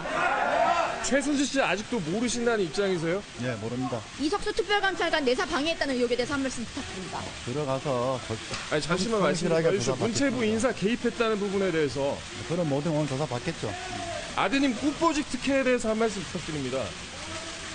충분히 밝혔습니다. 한 말씀만 어떻게 밝히셨다는 거죠? 청탁한 적 없습니다. 들어갈게요. 손님 주사가 좀 길어졌는데 한 말씀만 좀 해주시죠. 성실히 조사받았습니다. 최순실 씨로부터 경찰청장하고 우리은행장 등 인사청탁 받은 게 사실입니까? 사실 아닙니다. 민정수석 자리 있으시면서 국정농단 사태 몰랐다는 게 가능하다 보십니까? 자, 갈게요. 지금 우병우 반응은 뭐 일단 포스트잇을 이 검찰에서 보여주고 하지 않겠어요, 양 박사? 그럼 반응이 어떻게 됐을까요? 모릅니다. 그랬을까요, 또? 그 갈릴레이가 그래도 지구는 돈다라고 이야기를 할 때 두 사람 안종범은 그래도 나는 최순실 모른다 하고 끝까지 잡아댔잖아요. 저걸 보고 여전히 그래도 나는 모른다라는 안종범 유로 갈 가능성이 높고 그리고 나서 이제 필적 그 감식을 하면 이제 김기춘 이후로 이제 갈 가능성이 있죠. 모른다고 할 수는 없다. 이 두 개 중에 있는데 이게 순서대로 이렇게 그래도 모른다. 라는 안종범유로 가다가 필적 감정 이후에 모른다고 할 수는 없다 정도로 가지 않을까. 속이 타겠죠, 우병우? 아니 뭐 그거는 제가 우병우처럼 그렇게 크게 해먹어 본 적이 없어서 잘 몰라요. 작게는 했구나. 바로 옆에서 나오잖아요. 그걸 작게는 해먹었나고. 작게는 해도 좋네. 말씀 참 주의하시길 바랍니다. 아니, 그러니까 지금 양 박사 이야기가 첫 번째는 그래도 모른다는 거 아닙니까? 그래서 저도 오불가능이라고 썼는데 영어로 얘기하면 It's none of my business 이렇게 끝까지 이야기를 할 겁니다. 근데 두 번째 모른다고 할 수 없다. 그 이야기는 안 할 것 같아요. 그 김기춘 비실장이 국회 청문회에서 왜 그 이야기 했습니까? 나도 이제 나이가 들다 보니 이래 이야기를 했거든요. 박영선 의원이 그 당시 그걸 나왔잖아요. 동영상 보여주면서 하니까 그러니까 그 이야기하면서 나도 이제 나이가 들다 보니 이제 그렇게 이야기했는데 우병우 전 수석이 나도 이제 나이가 들다 보니 그렇게 하면서 이야기할 정도로 나이 50입니다. 나이 50밖에 안 됐기 때문에 40대 아마 아직 젊기 때문에 끝까지 모른다고 민정수석 자리에 있었어요. 그리고 여기 말을 뒤집을 수 있는 상황이 아니라는 거예요. 말을 못 뒤집니다. 최순실 007 귀국 작전도 우병우 작품이라는 거 아니에요? 지난해 9월 30일 미르 재단 K재단 강제모금 사건이 불거지자 독일로 갑니다. 9월에. 그리고 독일, 덴마크 등 도피 행각을 벌이고 있다가 10월 26일에 박 대통령이 차명폰으로 순득이 그 언니를 통해서 귀국을 지시합니다. 귀국해야 해요. 여기에 우병우의 막후 조언이 있었던 것 아니냐. 10월 30일에 들어와서 검찰 조사받겠다. 돌연 귀국했던 최순실은 몸이 좋지 않다 이러면서 31시간 동안 주변 정리를 잘 하고 검찰로 갑니다. 바로 긴급 체포 안 되고 신변 정리 시간을 주는 것도 검찰을 지휘하는 우병우의 입김이 작용한 거 아니냐. 입김을 작용 안 했다고 얘기해도 이건 자격이 없는 거죠. 민정수석 자격이 없는 거예요. 근데 이미 기억하시겠습니다. 우리 뉴스와이드에서 지난해 10월 5, 26, 27, 28 그 무렵에 보이지 않는 손 이야기하면서 아마 대통령이 그래도 법률 참모, 최고의 법률 참모는 민정수석이거든요. 당연하죠. 그러니까 검찰의 어떤 뭐 수사소 기억하시겠습니다만은 지난해 저 청문회 할 때 김경진 의원이 뭐라 그랬습니까? 우병우 전 수석을 놓고 어떻게 10월 26일 날 압수수색 들어간 걸 알았을까? 비슷해. 민정수석이 알려줬을까? 근데 그냥 알았을까? 대통령이 알려줬을까? 이런 얘기하잖아요. 그러니까 그 당시에는 잠깐 준비된 걸 들어보시고 쓸까? 그래 볼까? 뭐 하여튼 확인하고 우병우의 태도가 과연 변화가 올지 안 올지를 판단해 주시기 바랍니다. 들어보시죠. 최순실은 도대체 검찰에서 압수수색 나온다는 걸 어떻게 알았을까? 뭐 모르겠습니다. 대통령이 알려줬을까? 어떻게 생각하세요? 말씀해 보세요. 제가 알지 못합니다. 알지 못하십니까? 독일에 있는 최순실이 내일 검찰에서 압수수색하는 것을 어떻게 알았을까? 대한민국 검찰 내에 최순실의 수족들이 그렇게 쫙 깔려 있을까? 대통령이 알려줬을까? 우병우 민정수석이 알려줬을까? 검찰총장이 알려줬을까? 누군가는 알려주지 않았겠습니까? 알지 못합니다. 알지 못하시죠? 예. 알지도 못하고 어떻게 민정수석을 했다는 거예요. 그리고 저 뉴스와이드는 어떻게 이렇게 말씀만 나오면 바로 자료를 찾을 수 있을까? 놀랍죠? 놀랍죠. 알지 못합니다, 아유. 알지 못. 근데 저 김경진 의원이 저 습가 때문에 사실 이제 호남 특유의 사투리거든요. 습가 요정이라는 애칭을 받게 되는데 어쨌든 민정수석실로 보내라. 최순실 포스트잇을 본 우병우의 반응은 이럴 겁니다. 저는 민정수석이지 실이 아닙니다. 아니 분명히 이 사람은 법 기술자이기 때문에 아니 예를 들어 그것이 가정하여 최순실이 포스트잇을 붙였다 치십시다. 실이 아닙니다. 민정수석실 그러니까 나한테 보냈던 직접적 증거가 안 되지 않습니까? 내 이름이 나오느냐 이거죠. 안 나온다. 그다음에 예를 들어 이것을 갖다가 정호성이나 다른 사람을 통해서 간접으로 돌렸는지 아니면 민정수석실의 어느 비서관한테 보냈는지 민정수석실의 어느 행정관한테 보냈는지 이런 식으로 어떻게 보면 발뺌을 할 것이고 그다음에 007 작전이 아까 질문이 뭐였나요? 007 작전 이건 아까 말씀드렸고 우병우의 속내. 우병우의 속내는 이거라니까. 그리고 우병우는 지금 보면은 전 그래요. 사실 내일 보면은 저 우병우 전 수석에 대해서 영장 실질 심사 있지 않습니까? 네네. 과연 내일 내가 법원에서는 사실 우병우 수석에 대해서 별로 감이 안 좋답니다. 하도 민정수석하면서 하도 그런 얘기를 거들먹거려갖고. 그러니까 검찰 인사는 좌지우지했다 하더라도. 검찰한테는 뭐 모르겠어요. 검찰하고는 친할지 모르겠으나 법관들은 굉장히 안 좋아한다는데. 알겠어요. 실제 이번에 특검에서 실제로 보면은 우병우를 갖다가 사법 처리할 의지가 있는 것인지 아니면은 며칠 남지도 않았으니까 우병우 불렀다는 그냥 불렀다가 건지. 일단 법원에서 그냥 영장 내든지 말든지 이렇게 하는 것인지 내일 영장 실질 심사의 결과가 주목됩니다. 이 부분에 이번에는 저는 그렇게 직무를 유기한 거잖아요. 이 부분들은 대통령이와 그 청와대가 국정농단이 발생했던 결정적인 이유가 자신의 할 일을 안 한 것, 그다음에 하지 말아야 된 걸 한 것, 이 두 가지가 큰 거거든요. 제가 아까 왜 자료 금방 찬다고 그랬어요? 저희가 뉴스와이드가 전문가니까 그래요. 저는 알지 못합니다. 이 일의 전문가니까. 저는 알지 못합니다. 민정수석이 제대로 민정을 살피는 일이라면 백성의 뜻을 살피는 일이라면서요. 그러니까 양 박사님 생각하고 똑같아요. 30시간을 못 주게 했어야죠. 그러면. 그렇잖아요. 검찰 지휘를 할 수 있다면은. 그래서 이제 제가 좀 마무리를 하면 이 언론에서도 오보가 나쁜 것보다는 보도를 하지 않는 게 더 나쁜 거거든요. 감추는 거. 알고도 감추는 거. 왜곡 보도보다 침묵하는 게 더 나쁘다고 이야기를 하는데 그 청와대 같은 경우에는 대통령이나 민정수석은 해야 될 일을 안 한 것, 이게 훨씬 더 나쁜 그 무서운 죄질이 안 좋은 범죄 행태가 될 수 있습니다. 그래서 이후에 우리나라 그 공직자들의 기강을 바로 세우기 위해서라도 이 문제는 법원이 수용할 가능성이 아주 높다고 저는 생각합니다. 네, 그렇게 보시죠. 일단 우병우는요, 뭐 겉으로는 표현을 안 했고 무조건 잡아댔겠지만은 속마음은 최순실이가 나를 이 자리에 세워주고 또 나를 죽이기도 하는구나 이렇게 생각을 했을 거예요. 근데 지금 우병우가 아직도 믿는 부분은 지금 우병우한테 적용된 혐의는 4가지입니다. 직권남용, 직무유기, 특별감찰관실 그 위법상, 그다음에 위정, 국회 위정 이런 건데요. 지금 국회 위정을 갖고는 구속시키기는 어려울 거고 직권남용이나 직무유기가요.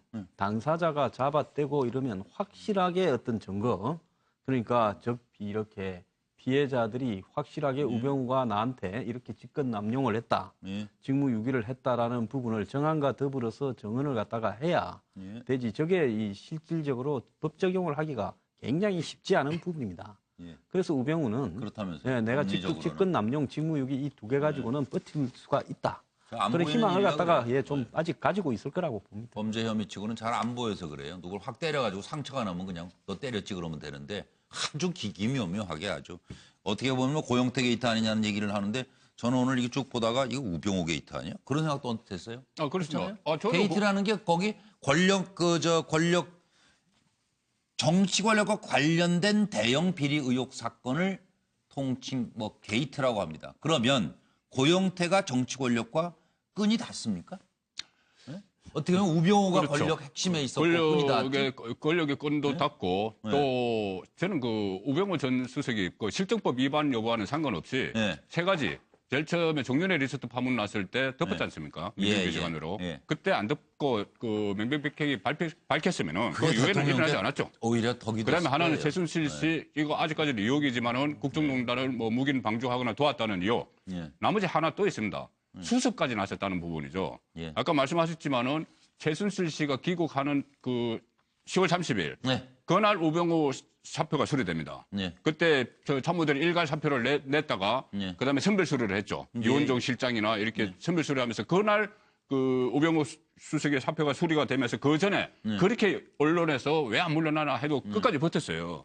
버티고 최순실 딱 귀국한 날 대통령과 통화하고 나서 귀국한 그날 딱 물러났습니다. 그렇다면 수습에도 관여를 했다고 보는 것이고 조금 전에 처음에 질문 그러니까 최순실 포스트에 있을 본 우병우 반응. 아까 특검에서 반응은 여러분들 말씀을 하셨지만은 일단은 저는 그거를 생각을 해봤습니다. 자기가 민정수석으로 있는데 우병우 그 최순실 포스트잇을 따고 와서 뭐 경찰청장은 누구를 하고 이철성 뭐 이렇게 왔을 때 그거 왔겠죠. 왔을 때 그 우병우 전 수석의 심정이 어떻겠냐. 자기는 최순실이 이런 중요한 인사 문제를 자기에게 딱 갖고 왔을 때 자기가 봤을 때 그때 저는 무덤덤했다고 봅니다. 왜 그러냐면은 우병우 전 수석이 그 검사장 승진에서 떨어지고 제야에 나가 있다가 민정비서관으로 발탁되는 그 과정에서 지금 제기된 의혹이 최순실 씨와 우병우 전 수석의 장모의 친분관계 이것이 작용했다는 설이 있죠. 만약에 그것이 사실이라면 본인도 그런 식으로 청와대 들어간 거 아닙니까? 그렇기 때문에 만약에 그게 사실이라면 무덤덤했다고 보는 것이고 또 하나 더 붙이자면 아까 이철성 경찰청장 오늘 그 기자단에게 입장문을 보냈습니다. 나 전혀 상관없다. 특검에서 백백하게 밝혀달라. 그런 입장문을 보냈으니까 특검이 또 이 부분도 수사를 해봐야 되겠죠. 그래서 우병우 구속된다 안 된다는 뭐 어디서 할 필요 있어요? 해봐요? 해봐요. 법원의 판단은 어떨 것 같으세요? 내일 영장실질심사하면은 뭐 모레 새벽쯤에 이제 구치소로 갈 건지 아닌지 우병우 구치소 체험을 한다 안 한다로 할까요? 영장 발부된다. 안 된다. 구속된다. 안 된다. OX. 결과를 한번 확인할까요? 5분. 2분은 아직 안 드셨네요. 안 된다. 아니 눈치 보지 마시고 쓰실 것 같아요. 눈치를 그냥 제가 넘어가요? 보는 사람이 아니고요. 눈치 안 보는. 이게 우병우가 그래도 한번 이 사태에서 처음부터 지금까지 포카 페이스로 있는 죄송하다는 소리는 한 번도 들은 적이 없어요. 죄송할 게 없어요. 설사 악인이라 할지라도 한결같은 이 입장을 유지하고 있어요. 그래서 저 사람의 어떤 부분에 뭔가 믿는 게 국민들이 한번 그 실체를 봤으면 하는 심정에서 X를 들었습니다.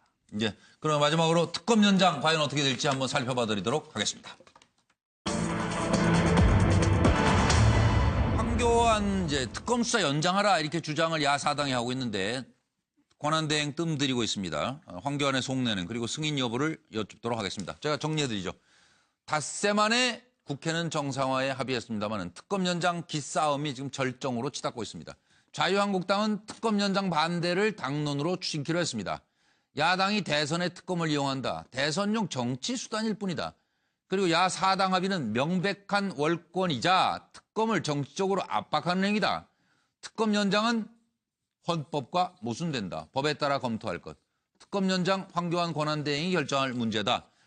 특검 연장 반대 자유한국당 진상규명 약속은 쇼 아니냐? 야사당입니다. 특검 연장 승인 안 하면 맹목적 방패될 것. 연장 반대 후한무치 노골적인 특검 농단이다. 진정한 국회 정상화 황교안 특검 연장에 달려있다. 뭐 이런 얘기들이 지금 오가고 있습니다. 잠깐 들어보시고요. 예. 특검에서 30일 수사기간 연장을 신청하면 받아들이겠습니까? 입장을 말씀해 주십시오. 의원님 잘 아시는 것처럼 특검의 수사 기간이 아직 20여일 정도 남아 있습니다. 상당한 기간입니다. 지금 단계에서 연장을 검토할 그런 상황은 아니라고 판단됩니다. 네, 관련한 여론조사가 국민일보하고 한국사회여론연구소에 의뢰해서 이제 나온 게 있는데요. 헌재의 탄핵 결정 시점은 3월 13일 전이어야 한다 쪽에 78.1%로 많은 국민들이 이렇게 생각하시는 걸로 나왔고요. 탄핵 찬반하고 비슷하네요. 네, 똑같아요. 그렇습니다. 특검 활동 시한에 대해서 또 질문했는데 연장해야 한다가 70.9%로 역시 높습니다. 그러나 황교안 권한 대행은 과연 어떤 선택을 할까요?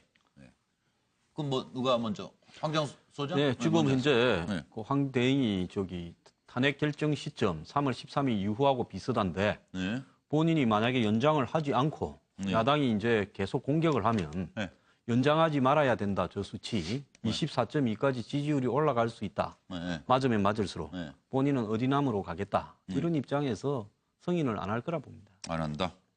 예, 저도 뭐 같은 생각인데요. 그러니까 지금 박근혜 대통령이 자신을 임명해 준 임명권자지 않습니까? 예, 그리고 예. 또 하나는 박근혜 대통령이 만약에 그 3월 연장 안 13일 한다. 이전에 이 탄핵이 인용이 되면 네. 그 만약에 특검이 연장되면 누가 수사합니까? 그러니까 박근혜 대통령이 결국은 그럼 특검의 그런 수사를 받아야 되기 때문에 그런 측면에서도 자기가 봤을 때 의리라는 네. 측면에서 안 될 것 같고요. 그리고 예. 또 하나는 본인이 지금 대선 출마할까 말까를 지금 그 계산을 두드리고 있지 않습니까? 예, 그렇다고 그렇죠. 한다면 예. 친박의 지지층들로부터 상당히 사랑을 받고 있기 때문에 예. 그런 측면에서 실리를 따진다고 하면 안 하겠죠. 그리고 또 예. 하나는 지금 본인이 안 할 경우에는 국회에서 지금 특검법안을 그렇게 처리할 때 그 만약 질질 끌면서 주목을 받겠다는 그런 속내를 갖고 있는 것 같습니다. 예. 머리 복잡하시네요. 양 박사님. 복잡하게 됐습니다. 지금 네, 머리 복잡하세요. 출마를 꿈꾸면 네. 저는 승인할 거라고 봅니다. 외려. 왜 그러냐면 실질적으로 그 보수 쪽 대안이 없기 때문에 이 친박 플러스 알파가 필요하기 때문에 저는 외려 출마를 꿈꾸면 승인을 할 것이고 불출마는 이제 불승인인데 저는 이제 안 할 거라고 보는 게 급격한 상승 추세를 갖다가 한 1개월 동안 보이다가 본격적으로 꺾이기 시작을 해요. 좀 꺾이기 시작하는 지지율이. 이 알겠습니다. 흐름 속에서 황교안 총리는 스스로 결정할 겁니다. 안 할 겁니다. 안 할 거다? 네. 저는 연장도 안 할 뿐더러 만일 국회에서 우여곡절 끝에 집권 상정돼서 가결이 돼도 그 연장 그 개정안이 가정안이 가결이 돼도 거부권까지 행사할 것이라고 거부권까지 봅니다. 왜 행사할 그러냐면은 정도로? 본인은 지금 대통령과 절대로 운명 안 한다. 공동체죠. 법무장관 총리했고 지금 조금 전에도 말씀하셨지만은 어차피 그 친박 보수를 디딤돌로 대선에 출마하면 나가야 되기 때문에 그 승인 안 한다. 네. 그리고 이 제 겁니다. 황교안 승인 안 한다. 승인 안 한다가 전부 다. 승인 안 한다. 공통적인. 그리고 이렇게 생각했죠. 황교안 권한대행은 누굴 바보로 하나. 그건 또 무슨 말씀이에요? 아니 지금 야당에서는 잠깐만 저 연장하라 그러는데 아니 난 연장 안 할 거니까 뭐 당신들이 직권상정해. 그러니까 내가 왜 박근혜 대통령 흔한 얘기로 목을 갖다 치는데 내가 왜 거기다 내 칼자 손에 피를 묻혀. 야당 당신들이 손에 피를 묻히고 싶으면 당신들이 묻혀. 그래서 이른바 지금 특검법 개정하겠다는 거 아니에요?